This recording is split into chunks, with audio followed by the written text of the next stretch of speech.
Struktur market adalah salah satu hal paling penting saat kita belajar tentang price action. Kelihatannya sih simple, tapi banyak yang keliru nangkepnya. Jadi siap-siap ya, karena dalam 10 menit ke depan, lu bakal tahu semua hal yang lu perluin buat jadi jagoan di market structure. Jadi, tonton video ini sampai habis. Apa sih market structure itu? Simpelnya, struktur market itu tentang cara market bergerak. Entah itu dia naik, nyamping, atau turun. Itu 3 fase dari struktur market dan bentuknya kira-kira begini. Intinya, kita beli pas market lagi naik, jual pas market lagi turun, dan mendingan diem dulu pas market lagi sideways atau mendatar. Pas market lagi trending, bukan pas nyamping atau mendatar, di fase trending ini ada 2 jenis gerakan, impuls dan koreksi. Gerakan impuls itu gerakan yang ngikutin arah tren, sementara koreksi gerakan yang narik mundur. Kenapa sih ini bisa kejadian? Karena market itu sistem lelang. Kalau lagi naik misalnya nih, akan ada momen di mana buyer pengen beli. Tapi mereka nggak rela bayar harga sekarang buat beli kontrak atau aset itu. Jadi pembeliannya melambat sementara. Market juga jadi agak mundur sampai harga turun ke titik yang dianggap worth it buat dibayar. Begitu ketemu harga yang oke buat dibeli, orang-orang langsung beli dan gerakan impuls selanjutnya mulai lagi. Sesimpel itu. Terus, kenapa masih banyak yang nggak paham? Apa sih yang bikin ini susah dimengerti?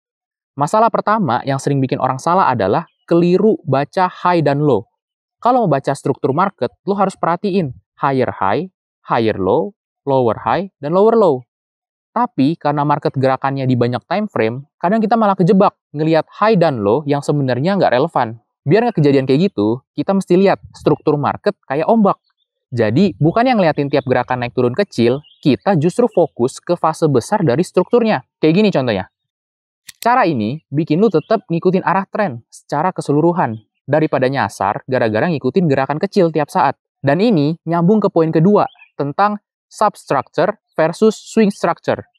Ombak besar yang tadi kita gambar itu disebut swing structure, dan gerakan kecil di dalamnya itu namanya substructure. Kita sebenarnya bisa manfaatin gerakan kecil ini juga, karena substructure itu bagian dari tren yang valid, walaupun dia terjadi di dalam tren yang lebih besar. Nanti kita bakal bahas ini lebih dalam. Jadi, sekarang kita coba gambar struktur marketnya. Buat contoh ini, kita bakal lihat pair GBP AUD di time frame 1 jam. Nah, di sini kelihatan ada pergeseran tren. Dan sekarang trennya mulai naik. Kita bakal gambar struktur swingnya. Kalau dilihat dari sudut pandang struktur swing, kita bisa lihat ada beberapa break of structure yang arahnya ke atas. Dan jelas juga, market lagi bikin higher low terus. Jadi, ini udah jelas tren naik, bukan tren turun. Terus, gimana sih cara nandain swingnya? Apa kita bakal perhatiin tiap gerakan kecil di tren? Enggak dong. Kita bakal fokus ke gambaran besarnya aja, dan lihatnya kayak ombak. Nah, ini gelombang pertama. Itu impulsnya. Gelombang kedua, itu koreksinya. Gelombang ketiga, itu impuls berikutnya. Gelombang 4, itu koreksi lagi. Gelombang 5, impuls lagi. Dan gelombang 6, koreksi lagi. Dan gelombang 7, bakal bawa kita naik sampai ke titik ini. Tepat di sini. Soalnya, bagian ini tuh nggak terlalu valid buat dibilang break of structure. Karena itu cuma semacam wick doang. Dan ini justru ngasih sinyal kalau gelombang yang lebih besar lagi sedang terbentuk. Jadi sekarang, lu udah lihat gimana cara nandain struktur pakai gelombang, bukannya ngeliatin tiap gerakan kecil satu persatu yang bikin pusing sendiri.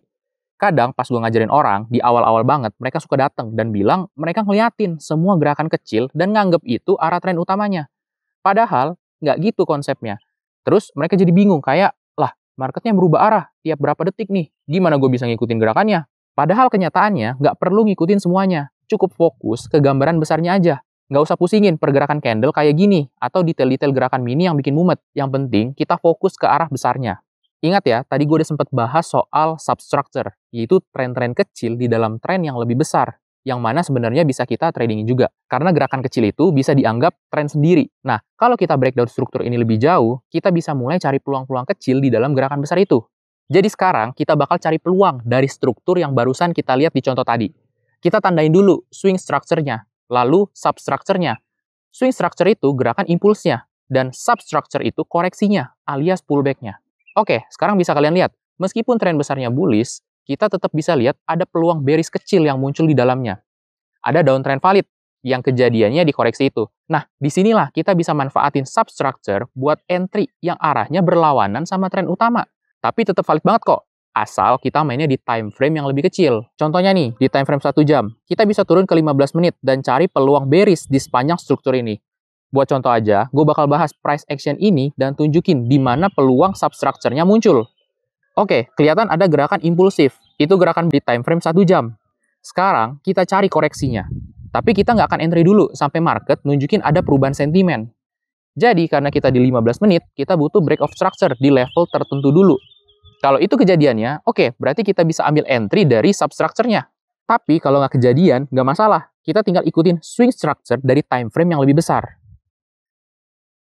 Nah, sekarang lihat nih. Trennya baru aja kebentuk lower low dan candle-nya nutup di bawah.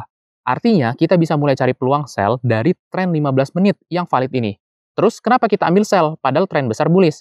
Jawabannya karena tren di time frame kecil juga valid. Ini balik lagi ke konsep fraktal. Market itu berulang, polanya sama di berbagai time frame. Ini contoh bagus. Tren di 1 jam valid, tren di 15 menit juga valid. Dua-duanya bisa kasih peluang entry. Tapi karena kita ngelawan tren utama, kita harus hati-hati. Pakai strategi break even, trailing stop, atau apapun buat ngamanin posisi. Karena tren besar lebih kuat. Kita nggak selalu bakal dapat target penuh. Market bisa balik arah duluan. Makanya penting buat melindungi posisi. Idealnya ngunci profit juga. Nah, trade tadi misalnya, bisa kasih hasil yang mungkin nggak kita dapat kalau nggak pakai pendekatan ini. Tentu aja cara eksekusinya bisa disesuaikan sama strategi masing-masing. Yang penting, lu paham konsepnya. Tren besar, swing, dan tren kecil, substructure. Dua-duanya bisa kasih peluang. Yang bikin bingung cuma bedain mana swing, mana substructure-nya. Cara paling gampang, lihat aja market kayak ombak. Terus, berapa jauh lu bisa tarik substructure buat take profit? Jangan narik gerakan kecil itu sampai ngelewatin high atau low swing-nya. Kalau lagi swing uptrend dan ambil sell, ambil TP sebelum nyampe diamond zone di bawah. Jadi kalau market balik naik, kita udah aman. Kita nggak bisa nikmatin koreksi penuh. Tapi nggak maksa terlalu jauh. Tetap ikutin tren besarnya. Trading ikutin tren itu bisa bikin lu cuan di market. Sekarang lu udah tahu caranya. Tinggal backtest, kumpulin data, dan pelajarin market dari sudut pandang lu sendiri. Jangan nunda-nunda, jangan buang waktu, langsung kerjain.